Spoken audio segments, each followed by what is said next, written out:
Hi, this is John. In this video clip, I will be showing you a cut using a flush cut router bit.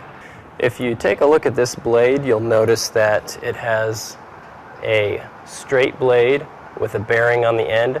The bearing will ride along one piece of stock, and the blade will cut another piece of stock to the point where the bearing hits on the first piece. If you take a look at these two pieces of wood, you'll notice my first piece is sitting below my second piece. What I'm going to do is take my flush cut